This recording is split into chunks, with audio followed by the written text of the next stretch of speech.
Bonjour à tous et bienvenue dans le Bazar de Tsubasa Serradonga. On continue le vocabulaire du jeu Captain Tsubasa Dream Team avec cette deuxième partie. Pensez à vous abonner si ce n'est pas encore fait, à mettre un pouce vers le haut si la vidéo vous a plu. Et on enchaîne donc avec la suite du vocabulaire du jeu.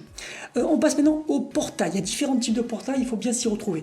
Vous avez les portails à paliers. Donc vous allez mettre d'abord premier palier, donc première étape, si vous voulez, 50 Dream Ball. Vous n'avez rien de garanti. Et donc si vous arrivez à la deuxième étape, deuxième palier, là on va vous dire maintenant vous avez 3 fois plus de chances d'avoir un personnage, d'avoir un SSR. Hein, les SSR c'est les persos qu'on veut dans le jeu. Les SR, bon ça sert pas à grand chose, ça sert juste pour leur technique spéciale, et encore aujourd'hui de moins en moins, mais sinon c'est les SSR qu'on peut faire passer en UR, avec l'évolution, ça c'est pareil dans tous les jeux, donc ça je pense que vous connaissez. Donc portail à palier, vous avez différents paliers, on appelle ça des step-up, en termes anglais, souvent aussi, donc vous pouvez avoir des fois nouveau step-up, nouveau portail à palier. Donc le but c'est d'aller en général au bout, parce que c'est au dernier palier que vous avez en général un nouveau joueur garanti, mais c'est pas toujours le cas. Portail payant, alors les portails payants sont des portails qu'on ne peut faire qu'avec des Dream Balls payantes. Donc là il faut, avec la carte bleue, acheter des Dream Balls payantes, et là vous allez pouvoir invoquer sur ce portail là. Ce qui est intéressant sur les portails payants, c'est que si vous allez au dernier palier, vous êtes sûr et certain d'avoir le nouveau joueur, parce que c'est un nouveau joueur par portail payant, donc au moins c'est du cible. Ensuite, portail limité. Alors là, vous avez des portails limités, donc pendant toute l'année, qui sont donc à thème, couleur, portail limité bleu, vous avez que des personnages de couleur bleue. Portail limité de région, portail latin, tous les joueurs d'Amérique latine, donc Amérique du Sud et Mexique. Ensuite, le rate up, ou aussi on dit les joueurs en bannière. Les joueurs en bannière, c'est simple. Quand vous voyez un portail, il est présenté par une image, il est illustré par une image, et dessus vous avez des personnages, c'est les nouveaux personnages et ceux que vous pouvez gagner, donc, et ils sont à un pourcentage plus élevé. Le taux, donc le taux c'est votre chance d'obtenir un personnage SSR. Ça c'est le taux. Et les personnages en bannière ont un taux plus élevé que les autres personnages, pour que vous ayez plus de chances de les avoir. Donc on dit que ce sont des joueurs en bannière, ou on dit en rate up. Rate up, ça veut dire que le taux est augmenté. Donc voilà, si on vous dit il y a un nouveau portail avec Yuga, on va dire oui, il y a Yuga en rate up, par exemple. Le mixeur c'est un portail très spécial qui n'est là que pendant les grosses célébrations, tous les 6 mois, où vous pouvez invoquer, pas avec des Dream Balls, mais avec des SSR ou UR. Donc là, vous allez mettre 5 SSR ou UR, et vous récupérez un SSR, mais vous ne savez pas de quelle qualité. Vous pouvez avoir un SSR que vous avez déjà, donc c'est du 5 contre 1. Donc il faut vraiment mettre des persos qui vous servent absolument à rien. Ne gaspillez pas des persos quand même utiles.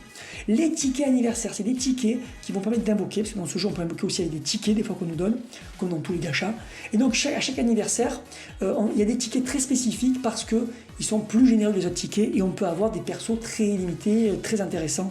Et donc c'est un moment fort, parce que vous pouvez vraiment récupérer 3-4 super joueurs, ou vous pouvez rien avoir, vous faire shaft. Voilà. Et un anniversaire, c'est tout simplement à la date d'anniversaire de sortie du jeu. Donc il y en a 2 dans Captain Tsubasa Dream Team. Vous avez l'anniversaire de la version Jap, donc qui débute en juin chaque année, et qui dure maintenant en juin-juillet, qui dure 2 mois. Et en décembre, chaque année, vous avez l'anniversaire de la version globale, parce que ça avait débuté en décembre 2017. Vous verrez parfois marqué joueur 3%. C'est une expression pour parler des joueurs de base, les SSR de portail d'invocation, mais de base, c'est-à-dire ceux qu'on a tout le temps, dans tous les portails, ils y sont, et quand vous avez un ticket SSR qui vous donne droit à un SSR garanti, vous avez un de ces joueurs-là. Pourquoi on les appelle 3%? Parce qu'ils sont dans des portails au taux de 3%, et vous allez voir que les autres portails dont on va parler sont souvent à un taux supérieur, taux de 5% pour être précis. Alors aujourd'hui c'est un peu moins simple, à l'époque il y avait moins de types de portails au début du jeu, et donc les persos de base étaient dans des portails, c'était pas des portails à palier, c'était des portails de base. Vous n'avez pas de bonus à faire 2, 3, 4 invocations. Multi, alors le terme multi, oui, si vous ne connaissez pas ce terme-là, je pense que vous le connaissez, c'est le fait de faire 10 invocations. On appelle une single, c'est quand on ne fait qu'une, ça coûte 5 Dream Balls, et quand vous mettez 50 Dream Balls par exemple, hein, ça peut coûter différents prix, vous avez 10 cartes d'un coup, c'est ce qu'on appelle faire une multi. Donc des fois vous direz, j'ai fait 4 multi, j'ai rien eu. Donc vous allez récupérer 40 cartes, et sur les 40 cartes, rien d'intéressant. Donc les joueurs 3%, c'est vraiment le joueur standard. Donc maintenant on va voir les autres joueurs. Après, c'est des joueurs standards d'invocation. Vous avez les joueurs coffres. Alors ça c'est une expression parce que, comme vous voyez à l'image, il y a un petit coffre dans l'angle de certaines cartes. Ça veut dire que ce ne sont pas des joueurs d'invocation, ça veut dire que ce sont des joueurs d'invocation à Dream Ball, parce que vous avez des fois aussi des portails à invocation à tickets spéciaux, c'est pas à Dream Ball. Mais en tout cas, voilà, joueurs coffres, c'est des joueurs qui sont farmables, c'est-à-dire vous faites un event, une mission, vous la réussissez, un match, vous le gagnez, et vous récupérez un personnage. Donc c'est un joueur coffre. Les joueurs coffres sont généralement faibles. Vous avez quelques rares cas, bien sûr, de joueurs coffres forts que vous pouvez jouer dans certains events, ou même en PvP. C'est rare, mais c'est déjà arrivé. Joueurs coffres, on appelle ça aussi les joueurs farmables. Alors, joueurs farmables, c'est pas tout à fait juste, parce que ces joueurs coffres peuvent être farmables, mais des fois aussi, ils sont offerts par Clam. Ils vous les donnent. Donc le joueur coffre est plus précis comme terme. Et si vous dites joueur farmable, tout le monde vous comprendra. Les LR, c'est une expression pour rareté légendaire qui n'existe pas dans le jeu. Dans le jeu, ça s'arrête à UR, ultra rare. Dans certains jeux, il y a des LR. Alors qu'est-ce qu'on appelle LR? Ce sont des personnages. Il y en a quelques-uns, une poignée de personnages, doivent être 6 ou 7, je ne sais plus exactement. Ces personnages-là n'ont jamais été en rate-up, jamais à un taux supérieur. Ils n'ont jamais été en bannière. Ils étaient planqués dans des portails à un taux plus bas que les autres, genre 0,001%. D'ailleurs, à un moment, on les appelait les persos 0,01%. Et donc ces persos, alors à une époque ils étaient très forts, aujourd'hui pas forcément forts, mais ils sont extrêmement rares. Ils ont généralement une technique un peu inédite et très sympa. Donc il y a eu un Natureza, il y a eu un Misugi, il y a eu un Misaki. Il n'y a aucun moyen de les reconnaître dans le jeu visuellement, parce que pour Clab, le créateur du jeu, c'est pas une catégorie les LR. C'est juste que dans la communauté, on appelle les LR ces persos-là qui n'ont jamais été en rate-up, qui sont les plus difficiles à avoir du jeu. Donc voilà, pour la collection, c'est un truc qu'on a envie d'avoir. Ensuite, les joueurs en maillot officiel. La plupart du temps, les persos n'ont pas les maillots officiels, pas les maillots avec marqué Nike, Adidas, parce que ça coûte de l'argent d'avoir les droits. Mais pendant les célébrations, généralement, vous allez avoir les maillots officiels, comme là. On a eu pendant l'anniversaire les maillots militaires là, du Japon. Ça, c'est un vrai maillot de l'équipe du Japon. Donc voilà, vous avez donc ces joueurs en maillot officiel. Alors à l'époque, on les appelait les World Cup. Pourquoi les World Cup? Parce que quand ils sortaient, ils étaient pas d'une catégorie justement du manga. Dans le manga, vous avez des catégories de personnages. Enfin, en tout cas, le jeu s'est inspiré du manga. Vous avez les joueurs collège, donc c'est une catégorie collège. Vous avez catégorie junior, donc de tournoi de Paris. Catégorie espoir, c'est toute la Coupe du Monde à la fin de World Juice.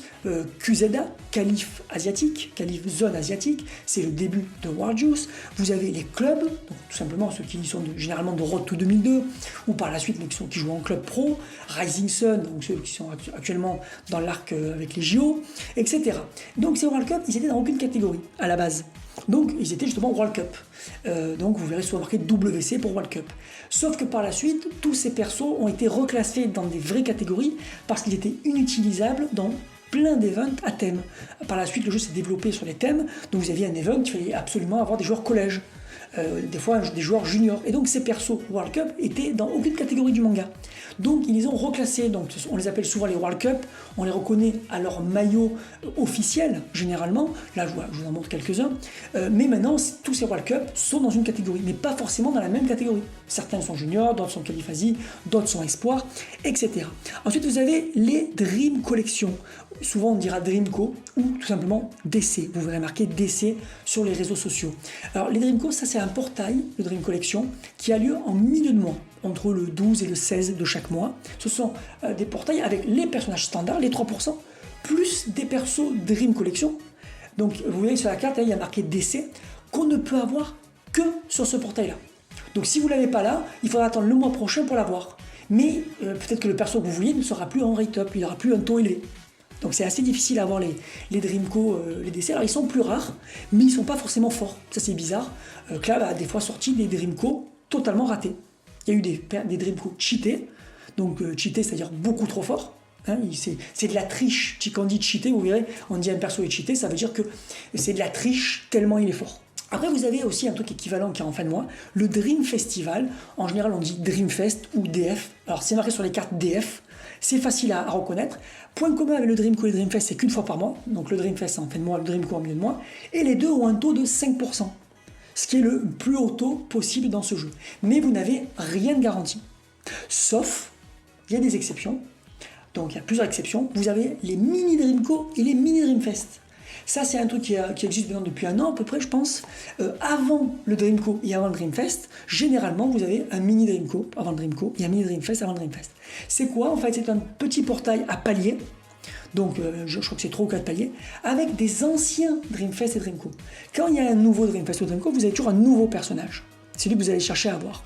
Les mini Dreamco, mini Dreamfest font revenir d'anciens persos pour que vous ayez une chance de les avoir pour la collection, parce qu'ils sont intéressants pour votre équipe, ou parce qu'ils ont reçu un boost. Ils ont eu de nouvelles compétences. On va en parler un peu plus tard à quoi ça correspond.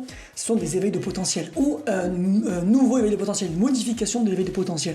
Donc pour que vous ayez une chance de les choper, ils reviennent dans des mini Dreamco, mini Dreamfest. Pourquoi mini? Parce que ce sont des anciens personnages. Et là, il y a du palier avec du garanti. Donc si vous allez au bout du, je crois que c'est peut-être le 4e ou 5e palier, je ne sais plus, vous allez avoir un des 3 personnages proposés. Donc c'est quand même pas mal. Et vous avez le Super Dreamfest. Ça c'est que tous les 6 mois, lors des célébrations des anniversaires. Pourquoi Super Dreamfest? Déjà parce que généralement les persos sont plus forts que la moyenne, mais en plus c'est parce que vous avez un format particulier, vous avez un 3+1, 3 multi-fêtes, une multi-offerte. Donc c'est beaucoup plus avantageux qu'un Dreamfest habituel. Dans le jeu c'est pas marqué SDF. Un SDF, pour le jeu, c'est un Dreamfest. Donc vous verrez marqué Dreamfest. Mais ces portails Super Dreamfest se démarquent par le fait que c'est du 3+1, 3 multi-fêtes, une offerte. Voilà, c'est terminé pour cette deuxième partie du vocabulaire. Rendez-vous pour la 3e et dernière partie très rapidement. Je vous dis à très bientôt. Bye.